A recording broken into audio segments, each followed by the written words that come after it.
What up, NL peeps? This is Mather, bringing you the math.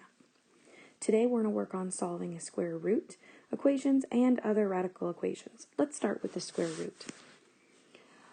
Just like we did our absolute value, we need to isolate our radicals so that we can work inside of them. So the first thing we're going to do is add 5 away from the radical.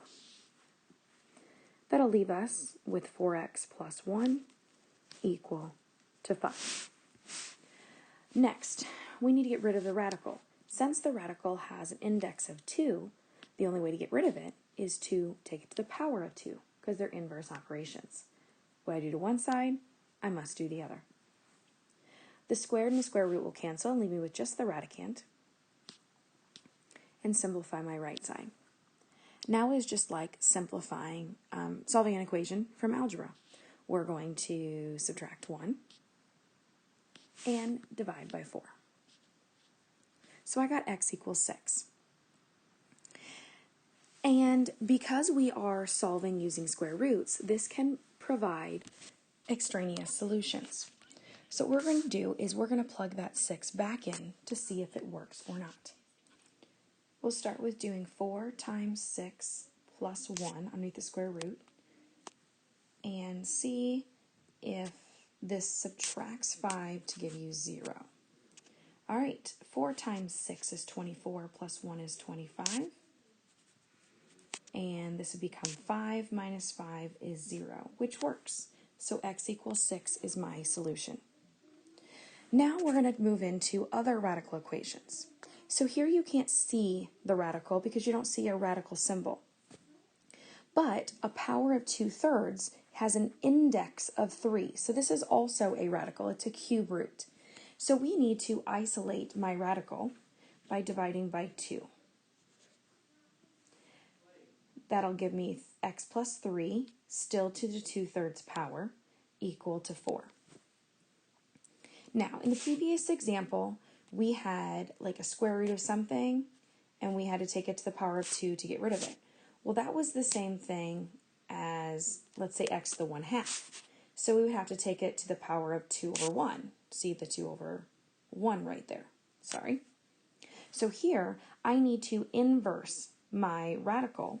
So I need to take it to the power of 3/2 so that my powers will cancel out and leave me with 1. What I do to one side, I must do to the other. That'll leave me with my radicand over here. The square root of 4 is 2, which is plus or minus 2. And then I'm still going to need to cube it. All right, from there, this breaks up into 2 separate equations. This will be x plus 3 equals a positive 8 from the positive 2 cubed, and an x plus 3 equal to negative 8, which was negative 2 times negative 2 times negative 2. We solve by using simple algebra. We subtract 3 from both sides, and I get x equal 5. And over here we subtract 3,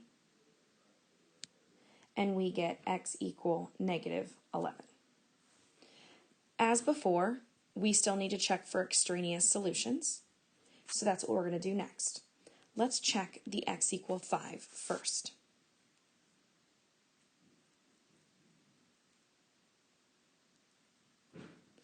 All right, so order of operations, say we need to do 5 plus 3 first.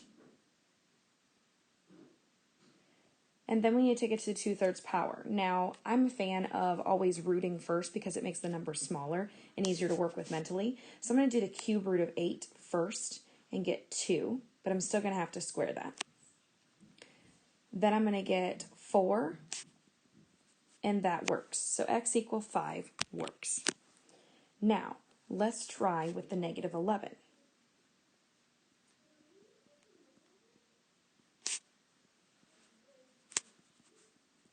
And see if it comes out equal to 8 like before. So again, negative 11 plus 3 is going to give me a negative 8.